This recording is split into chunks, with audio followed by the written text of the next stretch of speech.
one of the things that I think will surface, and I get this from anecdotal scuttlebutt, conversations. There are some who are of the mindset that through their financial giving, they pay the staff to do the work. Mm-hmm. And so they really don't have an adequate biblical and theological understanding that Mm-hmm. our baptism is our ordination to serve. Mm-hmm. So that's what I'm working on. Okay, wonderful, wonderful. Well, let me first start by saying I'm looking forward to our engagement. You both start with identifying a problem. Okay, the one thing that I hope every doctoral student comes into a doctoral program to do is to number one, have a curiosity. You can't build this stuff in, right? Either you're curious or you're not, right? We find that there's two different kinds of doctoral students. The ones that are actually curious, and they see a problem and they are curious and they have the wherewithal and the desire and enthusiasm to actually go and pursue trying to find out how that problem can be resolved. They are actually curious. And then there's the other student that comes in that really just wants to be affirmed in what they already know. That makes it very difficult. Okay, especially I'm the doctor, I'm the DMin director here at BGU. And I find that these two different kinds of students often matriculate, and it's always great to find people who are actually curious, okay? Those who want to be affirmed in an ideal of some sort sometimes just are not curious. And it creates a problem because one of the things that I require in the DMin program is that we stretch beyond what we think, okay? Because we come in with information that we are practitioners. We're all practitioners. We all, in some ways, have already engaged the problem at some level. And so in our minds, we have the answers in some ways to that problem, and we just want to be affirmed in that. Well, I'm here to tell you that what makes an academic program great is when you come in and discover that you didn't know everything, and that there are things that you can learn and tools that you can acquire that can keep you learning. Okay, that's what we want to do. We want to keep you learning when you leave BGU. We want you to be active in a process of constantly acquiring new information and solving problems in ways that will help your community that you're called to serve.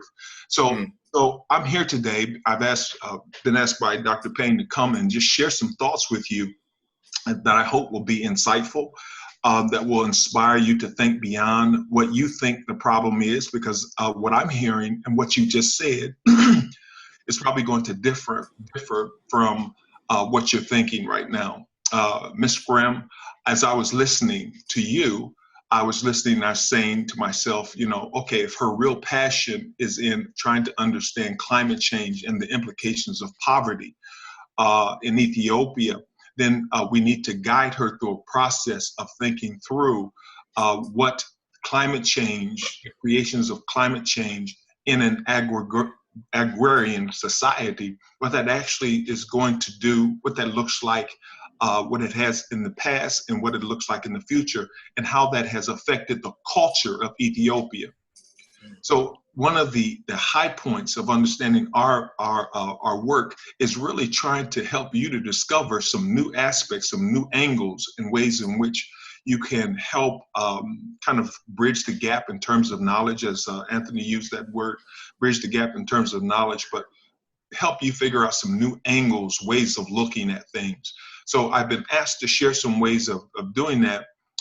You have to recognize that first and foremost, that you come into this program with biases, okay? You come into this program with biases. You have lenses in which you've looked, you're experienced practitioners, but I'm here to help you first and foremost to identify the fact that you have your own biases. And that colors how you're going to do research. what you're going to be looking for. We all have blind spots when it comes to our academic pursuits and our interests. And so what I'm going to first do is acknowledge the fact, and I hope that you acknowledge the fact, that you come into this program with a number of blind spots based on what you have come to value, okay? What you have come to value and what you're looking to resolve. That's not a problem, but you at least have to say, okay, I do have blind spots. And so once you say that to yourself, then you're able to open up yourself to a new set of things. So I want to start with introducing you first, and I think I would be remiss if I did not introduce you to the D-Min program, which when I was matriculating in BGU, it was the premier program. And now I've been asked to revive it, and I'm actually enjoying that process. Bill, can I share the screen?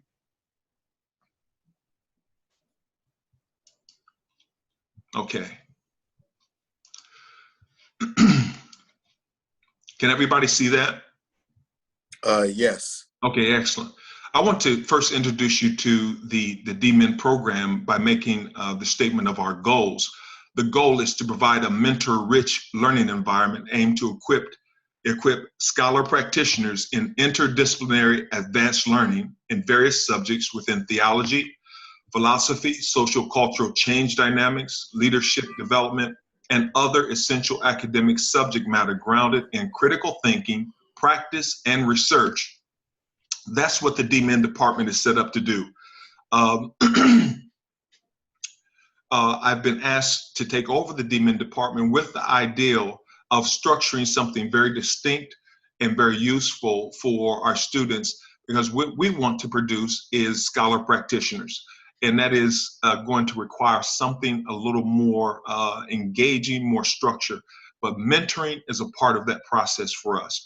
I now have three adjuncts that work with me directly, and we're formulating some new activities. Women's Leadership Studies track is being developed and will be launched this fall.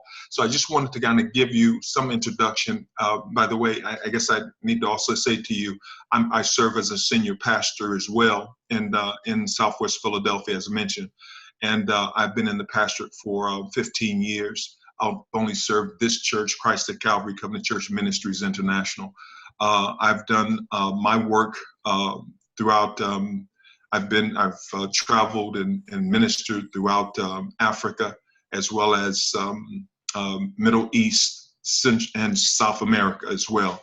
And so I want you to know that that my work has really been centered around not just ministry, but also educational research. I've also been a researcher at the University of Pennsylvania, as well as in public-private ventures here in Philadelphia. So I want to talk to you about some things that I think are important before I introduce you to Google Scholar and the things that you can learn from the research process. First off, I want you to recognize this term here, agreement reality. Those things we know as part and parcel of the culture we share with those around us. Everybody, all of us come out of a cultural context, and it's imperative for us to realize that our cultural context sometimes conflict with other people's ideals and cultural understanding. And so when you're doing your research, as well as when you're reading books that you will be introduced to throughout your program, recognize that every writer has a cultural context by which they are writing from. And part of helping our students understand that we are to value other people's cultural context, but we also have to value the cultural context in which we come from as well, okay?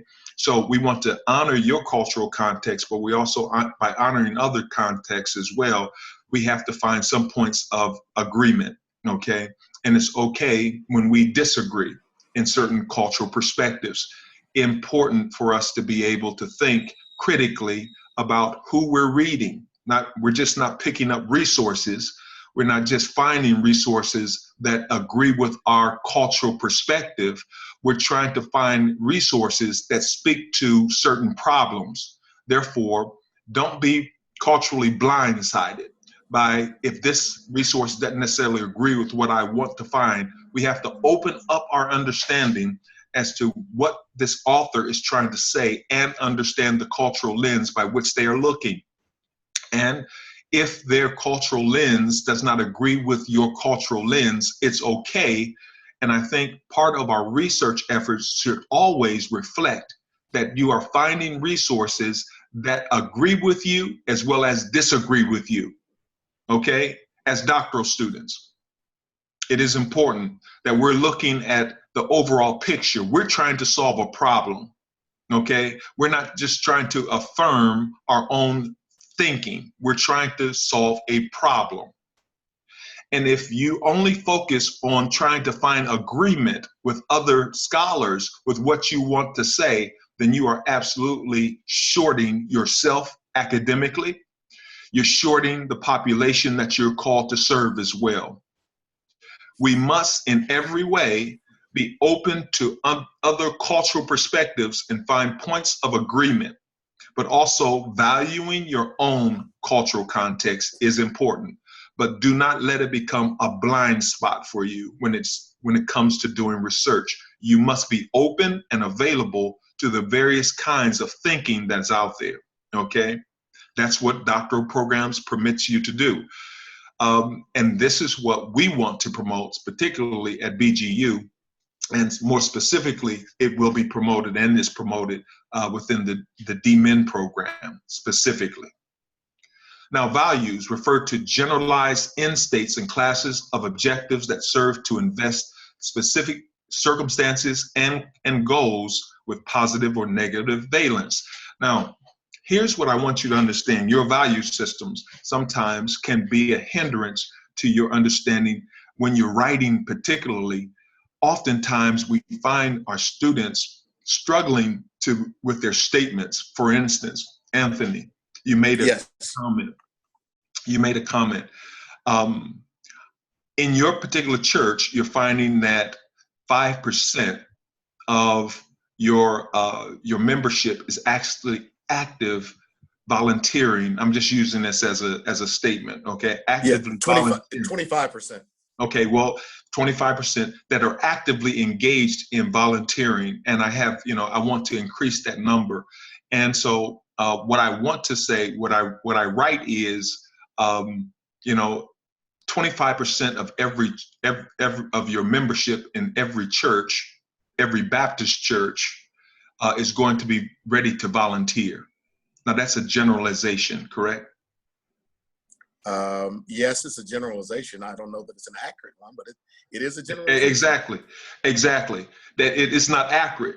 Why is it not accurate? It varies from church to church. Exactly. And then you have to have the empirical data to back up the claim. Absolutely. So it is a false statement, right? Yes. But based on, if I take what's happening in my church and try to use it to generalize to every Baptist church or every church in the United States, I'm absolutely false. But you have no idea how many students generalize often based on their own sense of values, okay? That is part of the blind spot. This is just a point I'm trying to make to you. Oftentimes, we find students making generalizations about things that are absolutely not true. It might be true to some extent in your context, but you cannot generalize that to every congregation, and specifically exactly why?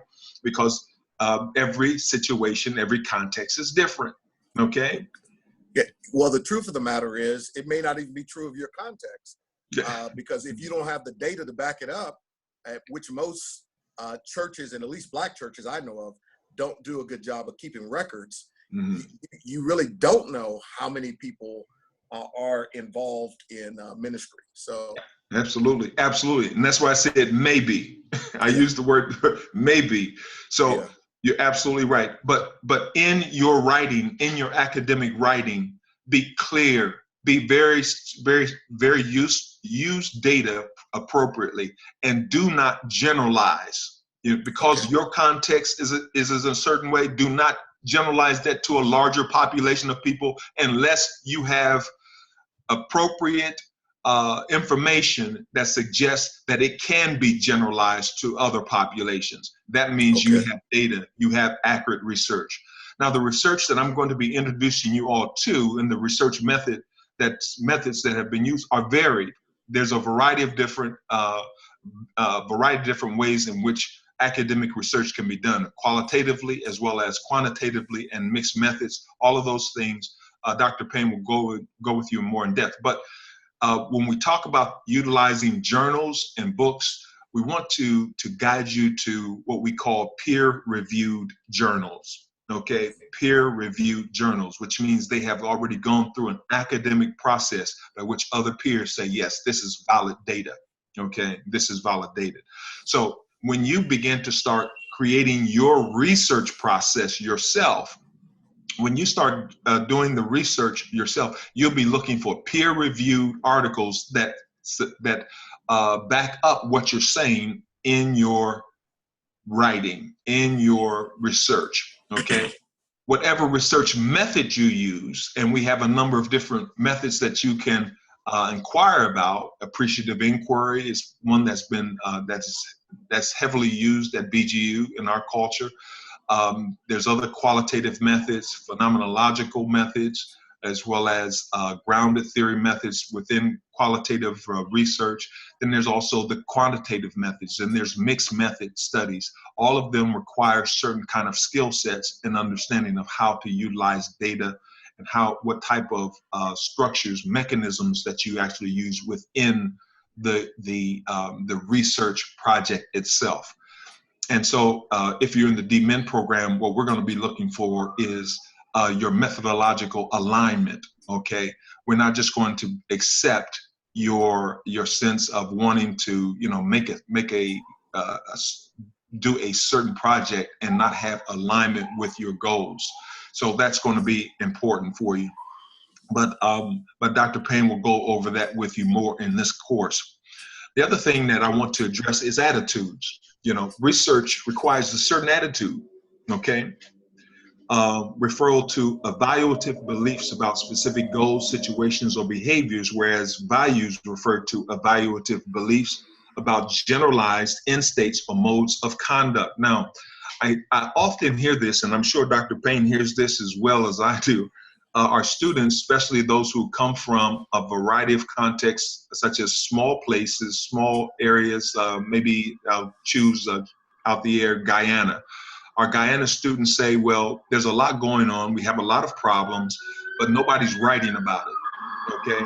Nobody's writing about the problems that I see going on. Well, that's the wrong attitude, okay? Research requires that there be an exhaustive process of asking questions, okay?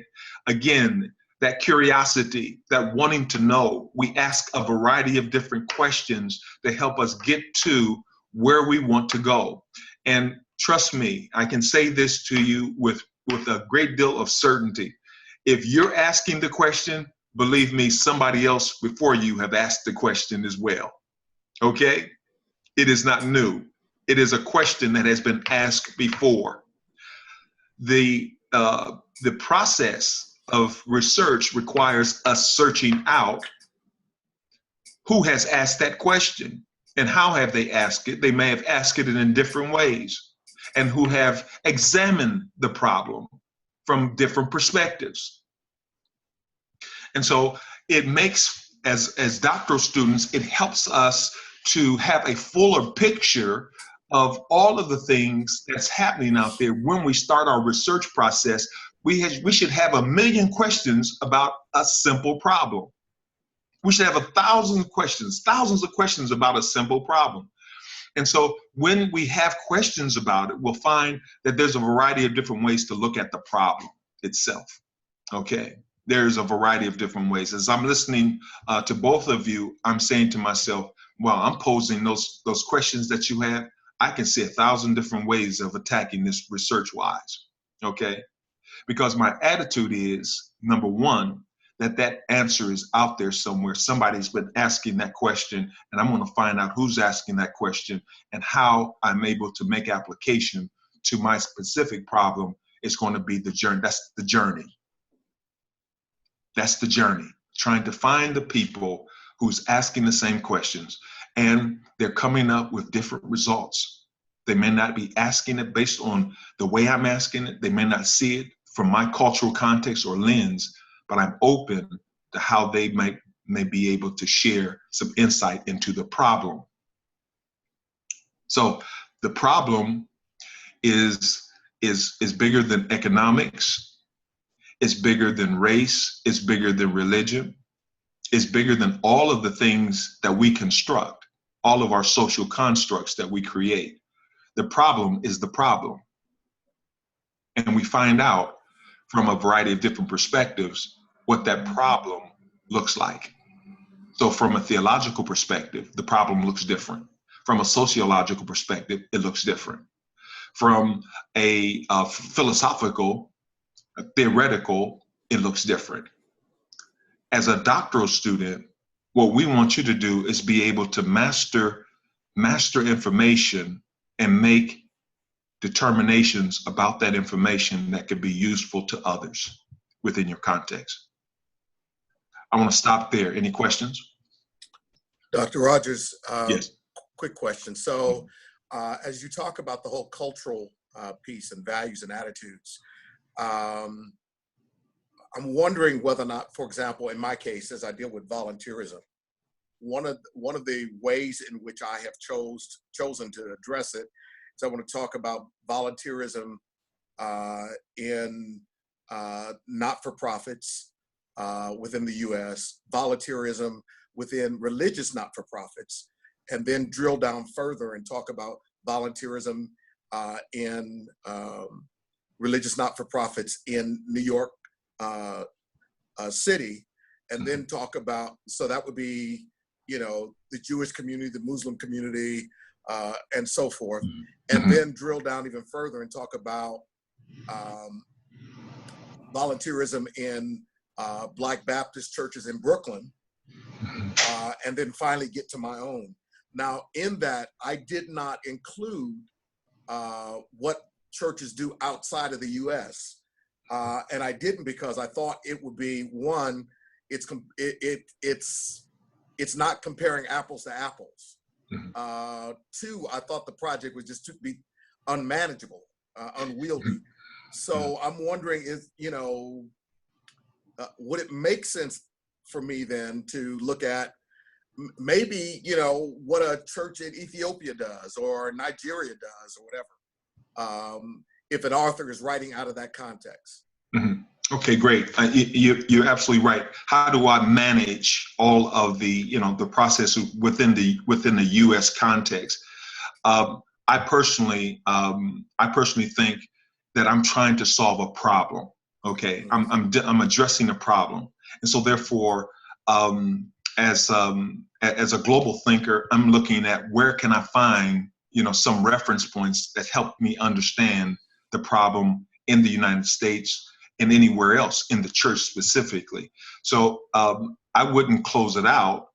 I don't think that unless you want to do a comparative piece or case study of some sort, I wouldn't close it out, the idea of at least exploring, seeing what it looks like, because ultimately, again, we're trying to solve a problem. Okay. The problem, right?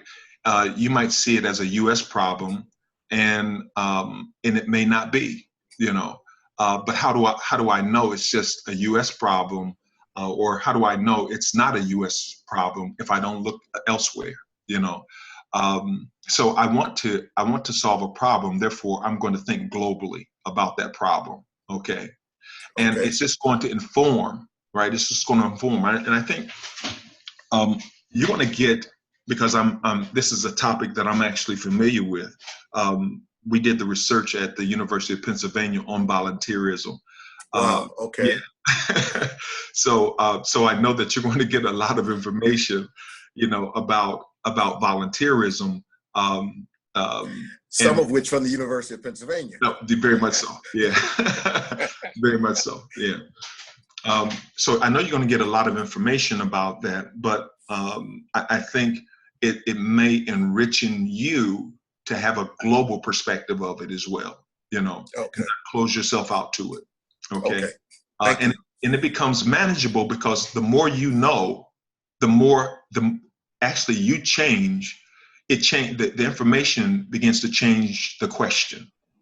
Okay. Oh, okay. Yeah, yeah. All right. So you start out with a basic set of questions, but the more you understand it, the information begins to change your thinking. Okay. Yeah. Thank you. Absolutely. Thank you very much. Absolutely. Yep. Yep. Ms. Rem, any questions? I like these small classes. We can make them personal. Your mic is turned off, Ms. Rem.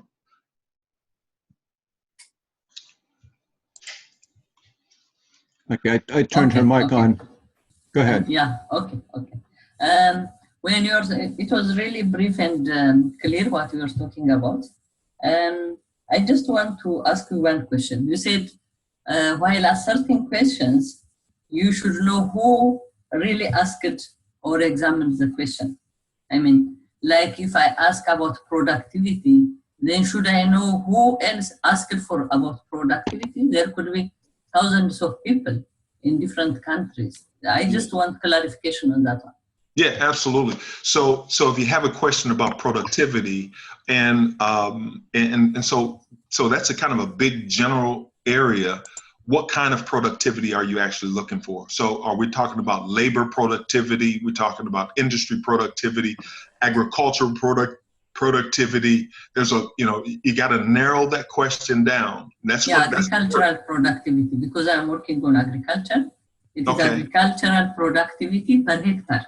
Okay, good. Yeah.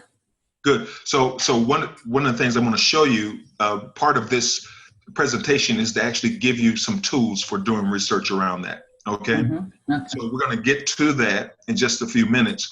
So if you hold that, we're going to be able to address how you ask that question within the Google environment, Google search environment. Okay. Okay. All right. Yeah. Great. Let me make just one comment, Rodney. It kind of struck me too, listening to Anthony and Ms. Grum. I always try to tell students, say in your context chapter, it's good to go from the general to the specific. Say if you're looking at volunteerism, Anthony, you might, somewhere in the beginning context, you might give sort of a global overview in terms of a comparison. You of course can't go into it in depth on that because you're not going to do a full comparative case study, but you could, for your reader, give an overview of how some different cultural contexts, affect volunteerism. And then as you begin to narrow the focus to your particular locale, that would be the right direction for that context as you're going from the general to the more specific. Okay, thank you. Absolutely, great. Okay, let's go to this next piece, and this is the big piece right here. Okay, this is what I consider to be probably one of the biggest concerns that we have. Our students doing critical reflection. All right. The purpose of critical reflection are to externalize and investigate power relationships and to uncover hegemonic assumptions. Critical reflection, according to Brookfield 95, focuses on three interrelated processes. The process by which adults question and then replace or reframe an assumption that up to that point has been uncritically accepted as representing common sense wisdom. Number two, the process through which adults take alternative perspectives on previously taken for granted ideals, actions, forms of reasoning, and ideologies. Number three, the process by which adults come to recognize the hegemonic aspect of dominant cultural values. So I want to stop there and say that critical reflection is something that a doctoral student, you're given the privilege to be able to recognize critically and read critically, study critically things that have been offered to you and accepted as truth. Understanding that, again, your cultural lens is as important as the dominant cultural lens that's often given to us to accept. Hegemony, we have to recognize it, is also a part of identifying hegemony is an important part of your doctoral work. When I read from a certain cultural lens, certain things that have been accepted, I have the responsibility as a doctoral student to challenge certain thinking. Okay, that's how we grow. That's how knowledge is shared. And so part of our work in BGU is really giving you this opportunity to have space to critically reflect on things that you're reading. We want you to bring new knowledge into the field that you're operating in. So a doctoral student, we're not a PhD program as of yet. We're working on that.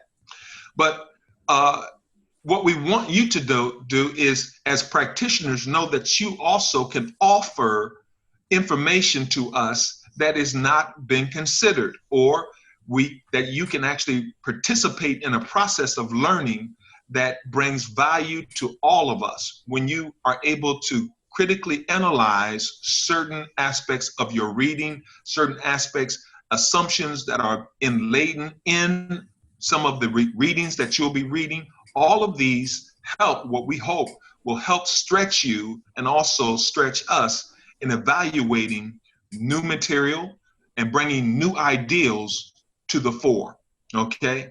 You have that responsibility to think like this, okay, as doctoral students. Not just accept everything that is sitting in front of you as truth, understanding that certain hegemonic processes are in place and in operation. So critical reflection revolves around these three ideals, that the process is a questioning process, and it's a reframing and replacing thinking that has been assumptive in the past. It is creating alternative perspectives, okay? Alternative perspectives, and presenting them in a professional way. It is the process of recognizing dominant cultural values that have been superimposed over everybody else's values. I'm gonna stop there. Everybody clear about that? Yes. Yeah. Excellent. So remember that we're a part of a process where there's social behavioral phenomena that is going on. Things are happening in the minds of people, and you both are bringing certain problems to bear. One, in voluntarism in the Black church. The other is poverty and economic conditions that relate to productivity. You know, these are constructs that you have observed, but they have become realities for you. They are absolutely realities for you. And Guba says that these are social behavioral phenomena, okay? It's phenomena because it's a reality in your particular context. So for Anthony, it may be that if I'm a pastor in Ethiopia, you know, that may not be my reality. Everybody that becomes a Christian, they actually volunteer their time doing things. So it's not even a reality for me. My reality is, how do I keep them doing what they do, you know? So the reality shift from context to context, you know, and this is what transformational leadership is really all about, being able to recognize that the context and the constructs, they shift from one place to the next, and being able to tie in or at least investigate those changes are part of our dynamic as we think about transformational leadership. We're thinking constantly about the shifting realities that we're dealing with. And so the shifting reality for Anthony is that we have people who will write a check and say that's the staff's job to do all of this stuff. It's not mine. You know, what is the culture, their lens that they're operating from? What is the construct that they have said, this is the reality, this is our truth, and it's not necessarily going to change? So what is it that has shifted that, you know, that kind of thinking to think that that's Christian? Okay. So this is social behavioral phenomena when we talk about these kinds of things. Mishram, when we talk about the ideal of productivity, the implications of productivity on who? The government, organizations, individuals. Where's the real phenomena happening? Okay, is the phenomena in the economics, or is it how it plays out in the individual, in the family's life in Ethiopia? You're asking these kinds of questions when you realize that they're shifting realities, and these shifting realities, they too are undergoing changes at various points in times, depending on the things that are happening in their reality. This is Bill again. Let me just mention that Eob did finally get connected with us, and he is also in Addis, and he is dealing with the issue of child trafficking in his area, just so you're kind of aware of that too, Rodney. Okay, excellent. Is he in with us right now? He is, yes. Okay, excellent. Well, welcome. Bill, I'm going to give this over to you. I'm going to, I'll email this over to you so you can get this to the students, okay? If you choose to use it. That would be great, yes. Okay, you got it. Two terms that are going to be important for your writing. Epistemology, the theory of knowledge, is the investigation of what distinguishes and justifies the belief from opinion, okay? What's the difference between your belief and opinion? You're going to find out, you want to know that there's a transition between my opinions and my belief. What justifies the difference? So it's the theory of knowledge. We want to utilize, in some ways, some theory of knowledge. We want to have some basis by which to work from. Your epistemology is important, okay? Your epistemology is important. Ontology, or relating to the essence or the nature of what that is, okay? What is it that you're dealing with? What is the nature? What is the essence of what you're dealing with? The problem that you're really dealing with. We really want to find what that essence is. What is it? What is the essential nature of what you're doing? Okay, not just the God question, but what is the essential nature of what you're doing? What's the essence of what you're doing? Okay, it gets down to the why are you doing what you're doing, and what importance that does it really have in the world? Okay, so if there's no other questions, I'm going to take you into Google Scholar. Can we move on? Yes. Yeah. Okay, great. So one of the greatest tools that we have available to us is is Google Scholar. I mean, it's, you go into Google and you Google Scholar and it'll come up. And Google Scholar permits you to have a library. This is a browser that is meant to guide you to academic resources. Okay, they have millions of them here, and it's free, and which makes it even that much more beautiful, right? Mm-hmm. You can create a library with the resources. As an academic, I actually track my own subject matters that I'm interested in, which I'm a professor of leadership development. And so I'm tracking organizational development, leadership development all the time. And it's sending me things to my email, my academic address, and it tells me what new journals are up. So I'm always constantly staying informed about the new things that are happening, the new research that's happening, and it's always peer reviewed. So that's an area that I'm interested in. I am also a student, a constant student. I'm a PhD student in industrial and organizational psychology. I'm in my second year of a PhD program as well. Citations, you're able to do citations, copy citations for your work.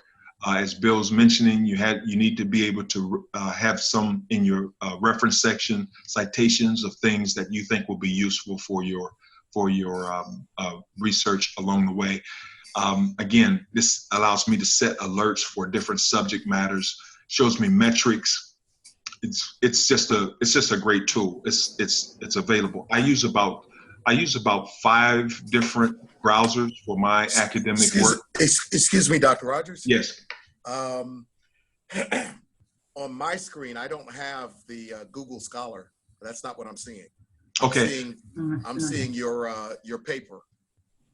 You see my paper? Really? I'm seeing the presentation you just did. Oh, so I need to stop. Okay, I need to stop and then restart it again. I'm sorry about that. Let me see. It says new share.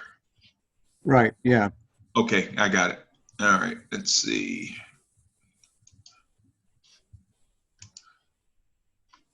How about now? Yeah, I see Google Scholar, yes. Okay, Yeah, we're good. Wonderful. Okay.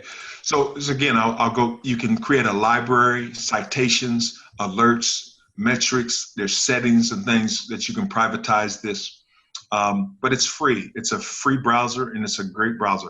Now, if I want to, I have articles. If I want to look at case law, there's two different types of articles you can look at, but articles is what I've pinned as my important articles. So I also have I've also set within my settings that I want peer-reviewed articles. Okay, so not just anything pops up. All right, I get peer-reviewed articles. I don't want just everybody's stuff out there, and there's a whole bunch of stuff out there. So it allows me to save, certain aspects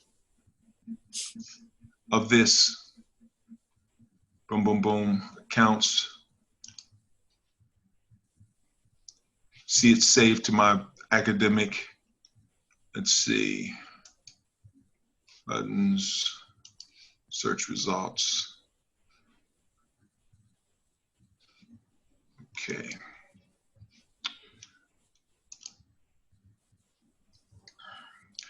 So in my metrics button, I'm looking for, all of these.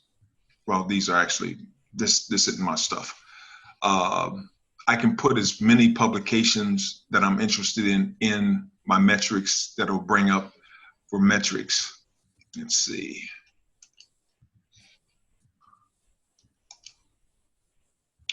So in my alerts, I get alerts on organizational theory, leadership theory, nonprofit organization behavior, disability inclusions, so on and so forth. So I'm constantly getting updated on material from these particular categories, which sends me, I get a pretty full mailbox every day of information because there's all kind of research out there in topics that I'm interested in.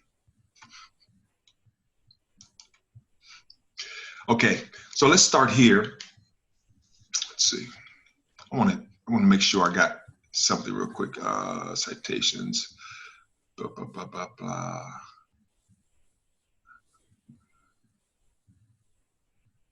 Citations and let's see.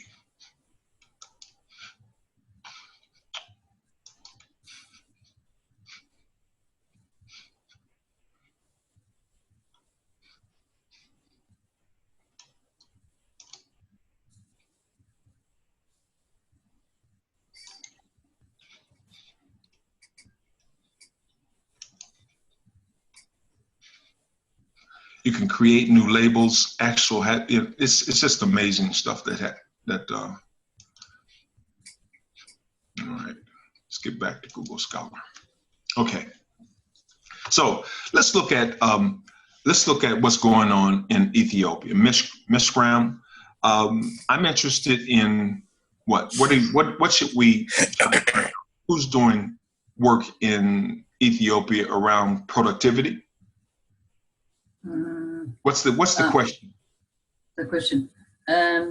What is the productivity rate per hectare of land in Ethiopia, for example? Say again. I'm sorry. Productivity rate per hectare of land in Ethiopia. I think you were saying the productivity rate, R-A-T-E? Yes. Productivity rate of farmland? Yeah, farmland per hectare. In where? Ethiopia. Ethiopia. Yeah. Did I spell that right? No. Mm-hmm. Yeah. Yeah, so just say per hectare. Okay. Okay, there we go. So associations between land cover, habitat, productivity of malaria vectors. So it's going to bring up a whole bunch of stuff, right? So crop production in Ethiopia, regional patterns and trends. This is a PDF, so I can actually click this, and it's going to bring up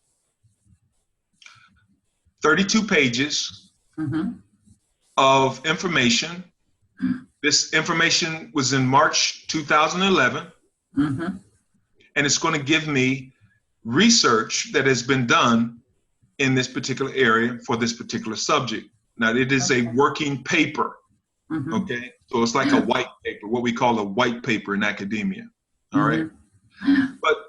But these individuals provide you with, you know, a table of content. They give you their methodology, which is always important, by the way. All right. Look at what their methodology has been to acquire this information. Okay. Important for you. Look at their methodologies, then look at what they've discovered in terms of their content. Okay. And so you'll find different aspects of it. Some of it dates back to 2004, but they give you figures, you know. So what is it that you really want to know? Let's go back a little further. Yeah, let's go back go back into it again. I'm having problems for some reason. Let me see. There we go. Okay. So that's one article from 2003. Let's say I wanted to, or forgive me, it was this article. So I wanted to cite it. I want to use it for my reference point. I go to cite, and it permits me to cite it in either MLA, APA, Chicago, Harvard, or Vancouver. My favorite is APA, okay? So I would click that, right click it, copy it onto my document. Okay. So I would use this then to be included in my reference sections. And I'll continue going. And I'm always looking at dates. 2005, as mentioned, we'd like to get something within 10 years, right? Here's one right here. Impact of farmland, exposures on productivity and sustainability of a mixed crop livestock system in Central Rift Valley of Ethiopia, 2015. And it's a PDF. Eureka. Okay? You want to find out what they're saying. All the things, the implications on life, on livestock, all of those things. Okay, 2015, that's great. How do you think of land grabbing? 3 critiques of large-scale investments of land or farmland. So, let's see, how many, let's see, it has over 21,800 results from that one search. Wow. Yeah. So you can have at it. Wow. All right. So let's go to Anthony now. Anthony, what question will we be looking for first?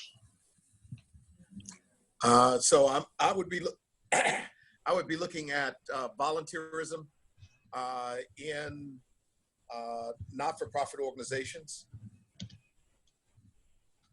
and I guess I could drill down further and talk about religious not-for-profits.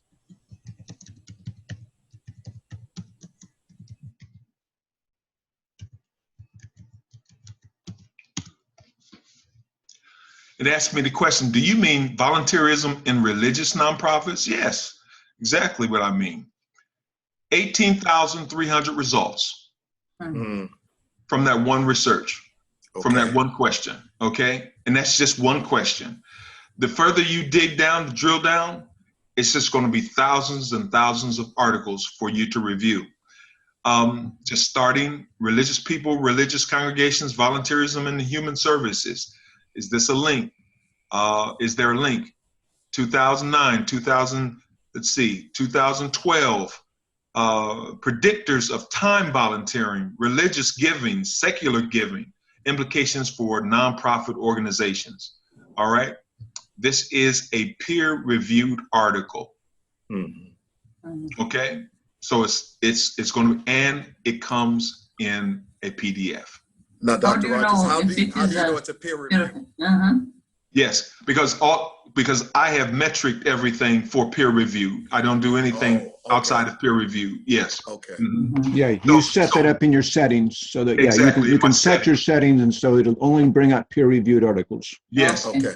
Yes, and then also I'll also know by the journal itself. I can go online if I'm not clear. I can always go online and ask the question: is this a peer-reviewed article? Okay. Okay. Yeah. Okay. Let me just mention one other thing. Garth Somerville has come online. Hello, Garth. Hello, Bill. Glad you made it. We're kind of working with Google Scholar right now, and Dr. Rogers Robinson is going over that program with us. And Garth is working on a Christ-centered education program for some schools in the Jamaica area. Okay, excellent. Welcome, Garth. Thank you so much, Dr. Rogers. Yeah, and the things that you missed earlier, I'll be sending over to Dr. Payne all of my notes, so you'll be able to review it yourself as well. So again, looking at behavioral implications of public service motivation, volunteering by public and nonprofit employees, may not be your thing. So it can continue on, and again, Global Civil Society, 1999, a little dated, but again, you said something very important. Know the difference between what is the classic research, what is classic research that's, all of this other stuff is built off of.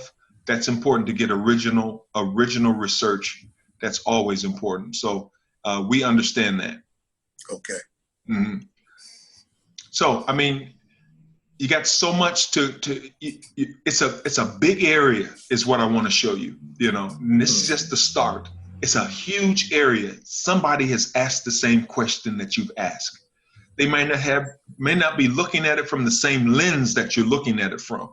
Your lens has value, okay?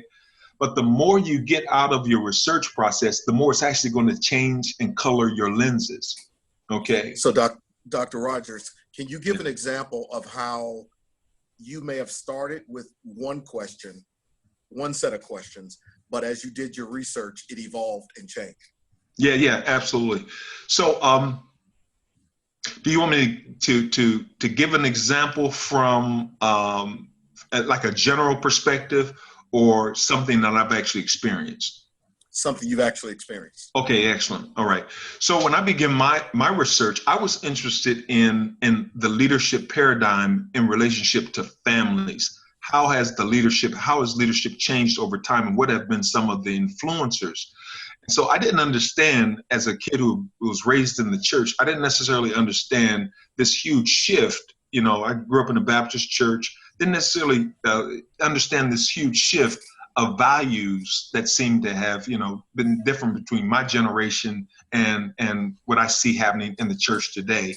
It was certain things that parents did, right, to make sure that their kids had, certain kinds of influences, and so I had to start with kind of my experience, but then I had to also recognize that the information age is actually informing parents in a different way. Information and technology is informing parents in a different way. Our educational process, the cultural, the world of having two parents working, is changing the whole process. The industrial age has kind of changed the process by which parenting now has changed. And so what I had to do, I said, okay, I can look at the African American experience. I can look at the Christian experience in general in the United States. But then what? What do I have to compare to? Well, I know that in Africa is probably, is the growing dynamic in terms of Africa and Asia in South America. They're the growing dynamic in terms of the fastest growing churches and the largest growing churches, and their Christian values are very high. How is that affecting parenting? So I had to, as I went through my process, I had to move out of the my general understanding and then look at, the bigger picture. And this is kind of what I was sharing with you.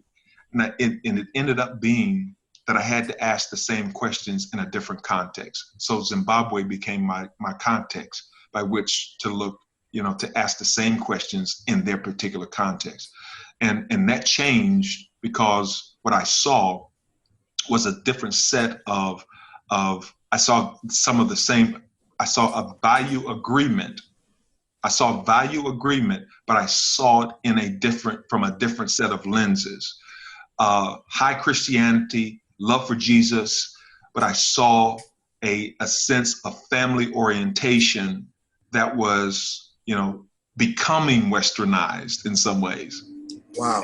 Okay. Yeah, and that change, that's really changed. The implications of Western society and Western values, it was just amazing to see. And so what ended up happening for me was I had to kind of, add some thinking about cultural dynamics within the context that I didn't start with, that changed the way I understood the leadership paradigm within family units. Okay. All right. That's yeah. Thank you. It just changes you. Yeah, it just changes you because you're being changed. You're being transformed by the information. Yeah. Okay. Thank you. Yeah, absolutely. So, Garth, do you have a question? What's your interest again? I'm looking at a Christ Center curriculum and doctoratus. Okay, so we're going to ask Google Scholar the impact of Christian-centered. Are you teaching children or adults? Adults. Adults. Youths. Oh, youth. Yes. Christ-centered. What are we talking? Biblical studies, or are we talking academic studies overall? Academic studies overall. Okay. How the influence of Christianity plays on the psyche in academic studies.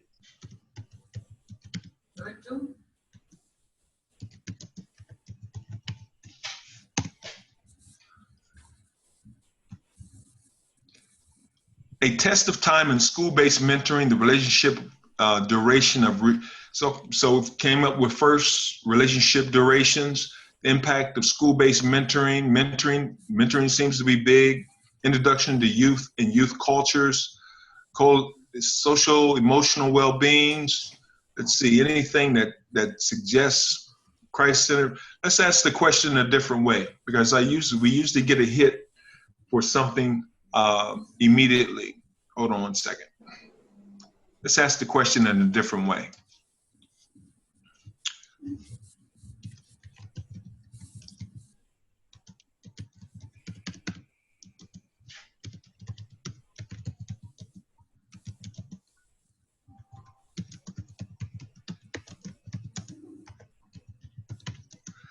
In Jamaica. Yes. We're going to ask specifically about Jamaica. Okay. Got a book that came up about Jamaica. This gives some kind of academic achievement, comparison Asian immigrants. Okay, not necessarily yours. Let's see. New concepts and new challenges, professional development of teachers, the politics of Black presence in Britain and Black male exclusion. Okay. There's something in South Africa. Church, the family, and the school in the African American community. Let's see. Multicultural and education, diversity and its impact on schools. Relations among corporal punishment, perceived parental acceptance and psychological adjustment in Jamaican youth. Okay, let's see.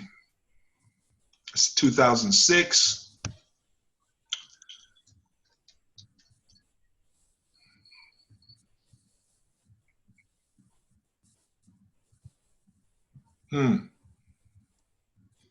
Let me ask you a question, Garth.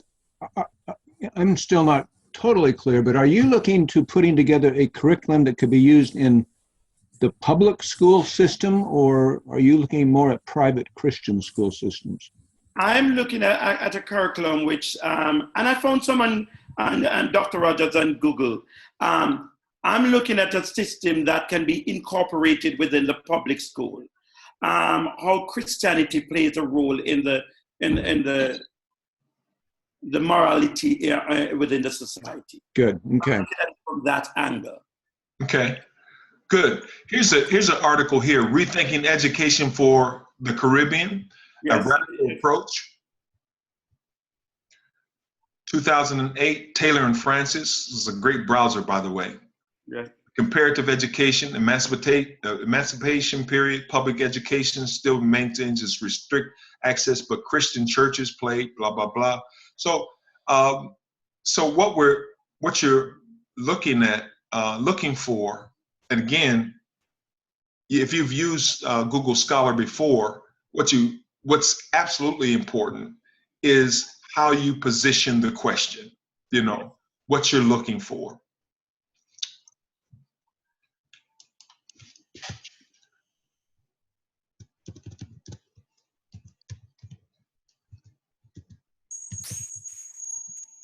Dr. Rogers. Yes. Is there a way in which you can keep this search? So for example, there are 21,800 results that you have on this. Yes. Right? But if you come back a week from now or a month from now, and you put in the same information, you would undoubtedly have more articles and more books. Yes. Right? Yes. So I guess what I'm trying to say is, how, as you do your project, how do you maintain a limit, on the scope of the research? I mean, I think it could get out of hand. Yeah. So in terms of managing your research process, it is, you have to determine your endpoint. There's no doubt about that. But here's the thing: this is a tool for life, right? Yeah. We don't stop after we finish our dissertation. We constantly want to be informed about new information that's coming up. Definitely, lifelong learner.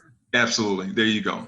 So no, it's actually a process of you saying, managing that, because I love research. So, I find myself hours and hours just, finding articles and things. And I have to have a stop point. You're absolutely right.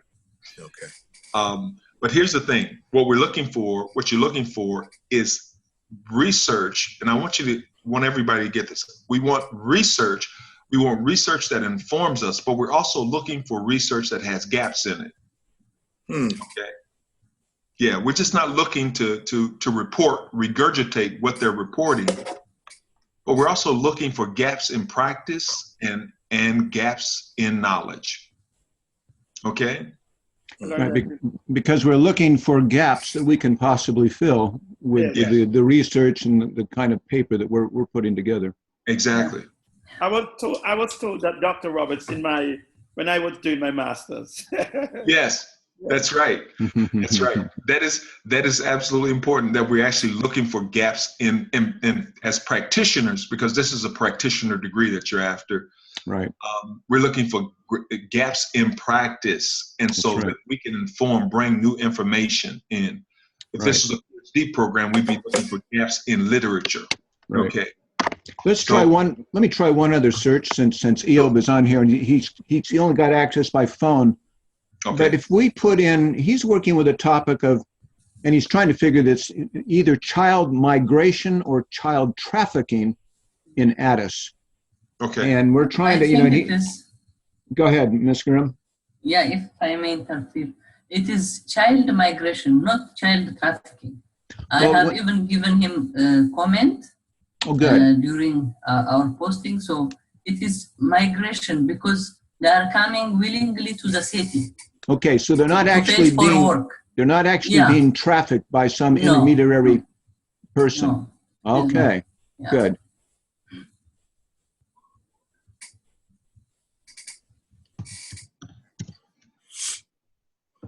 Yeah, that's good. Let's try that search.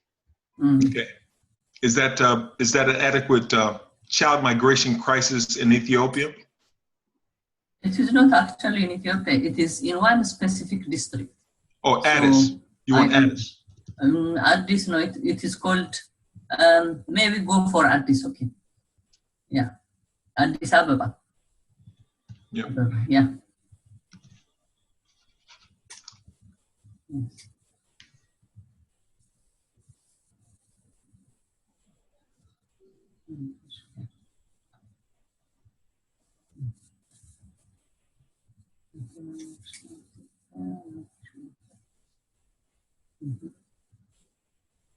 This will be interesting to read. Earning a living on margins, begging, street work, and social. I think that works. Yeah. You're familiar with that? Yeah. Okay. And since EO can't see the screen, I don't think, I'm not sure if he's on on computer or not, but last I looked, he was on by phone. So we just need to verbalize. Okay. So there's one called Earning a Living on Margins, as mentioned, Ms. Ram. Yes. Yeah. Begging, street work, and social spatial experiences of children in Addis Ababa. Yes. Yeah. Changing livelihoods, changing childhood patterns of children's work in rural southern Ethiopia. Addis wouldn't be considered rural, would it? No, Addis is a city. Maybe this one works for you. Changing livelihoods, changing childhoods, patterns of children work in rural southern Ethiopia. Mm-hmm. He's also planning to work on southern Ethiopia. Okay, great. Yeah. And so a citation of that come up. A BB 2006. Again, I'm an APA user. Make that copy, put reference in my reference area. See. Let's go to another page. While you're doing that, is there a reason why you use APA as opposed to another citation style? Absolutely. I actually did my dissertation using Chicago style, but as a social scientist, I'm finding APA to be much more APA is good. Yeah, much more easier to understand, and it creates a lot of better accountability in terms of the writing and citation processes. And it's just I think I found comparing the two, I found it to be much more easier to use and understand. And I agree. Okay. Yeah. And this is Bill. We've at one time for 1 year we were actually just requiring APA, but we had, I guess, enough students who were still just so familiar with Chicago that we did allow that allowance. So we do allow both Chicago Turabian and APA, but I also prefer the AP style whenever possible. Yeah. Okay. Yeah, absolutely. And I like her. And there's a larger scientific community that actually they use APA much more so than the Turabian. Yeah. I know psychologists do. Yes. Yeah. And well, it's larger. It's a larger community than psychologists. It's mainly anyone in social sciences now. The whole business community also is, APA is still the preferred. Yeah. So if you learn that language, that's really I think it serves you better outside of BGU. Okay. Yeah, it really did. But Doc, I've learned both styles because, as I said, when I did my master's, I did it in APA style. Okay. With a British university, which was University of Birmingham. They wanted APA style. But I've also learned Chicago, and I prefer the Chicago. Wow. Yeah, and that's fine. That's fine. So let me just say to you, Garth, if you ask me to be your supervisor in the future, I'm going to say, what style are you using? Yeah. So, And my wife Roxy is the technical reader, one of the technical readers, and of course she prefers Turabian. So, what can we say? You know, but that's what she had used in the past also. So. Yeah, it's definitely a preference. Yeah. Yeah. Okay. So yeah, I think here's another one: internal migration and household living conditions in Ethiopia. It's going to have a table, obviously, that's going to cover Addis as well. Right. Those are good. Yeah. Eob had to go. He jumped offline. I think he lost connection again. So. Okay. All right. Yeah, we can wrap it up here as you want to. Okay. Excellent. I got to start getting ready to get out of here. Here's a 2010 article as well on that's specific to Addis. So yeah, and these come in PDFs. So it's just really an amazing free browser that gives us access to a lot of information. So that again, it's about the attitude of research. It's your attitude going into research. I'll leave you with this comment. It's your attitude going into your research process is what matters most. You are blinded by your own sense of values as well as what you have come to know. Recognize that blindness, but do not let it become the stumbling block for you finding new information that's going to bring value to a lot of different people as you explore new information and new ways of gaining access to information, and then making proper interpretations of that information. So that's all I wanted to say to you. All right. I so appreciate your time with us, Dr. Rogers. It's just my pleasure. Very, very helpful. We are going to go ahead and wrap up the session here just for time's sake, but I really would ask you to do some practice using Google Scholar. You're working this week. Just continue to keep looking at sources. I mean, I know we've got some assignments you have to keep up with here in class. But I really do want you to focus on these sources.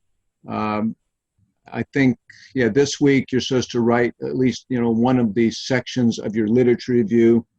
If you don't get that done this week, don't worry about it. If you can get it in next week, that's fine. The idea for this class is I'm kind of giving you practice and working in each of the chapters of the proposal. But it's so important that you kind of be looking at sources and kind of taking some of this opportunity to be doing that. Say this week, just even over the next few weeks, even as you're working on some of the assignments. And as you work, I think in another couple of weeks, you'll work with a context chapter. And just as you're looking for the context in which you're working, Google Scholar, again, will be helpful just to find some sources. And again, when you're writing the issues in these chapters, I'm not looking for anything just totally developed yet, because I know we're pressed for time, you're still looking at sources, etc. But I just want to have you do some practice so I can give you some feedback on some of these various chapters of the proposal. Okay? Thank you. But Dr. Pine, what time did you start? Well, we started, it's 9 o'clock Pacific. I'm not sure how that translates into Jamaica. It's 12 noon Eastern Standard Time. Right. Now, is Jamaica on Eastern? Yes, that's why I came in. Okay. Yeah. No, don't worry about it. I listened to the record. Don't worry about it. Oh, good. Okay. And it is being recorded, and I'll post it on the class so you can jump back and see that stuff.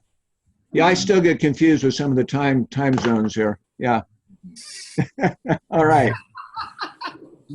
It's 102 today, so it's very hot. Oh my! Well, yeah, you certainly have us. Yeah. I think it's been in the 90s here in Idaho, but it's still kind of warm for us where we live. So yeah.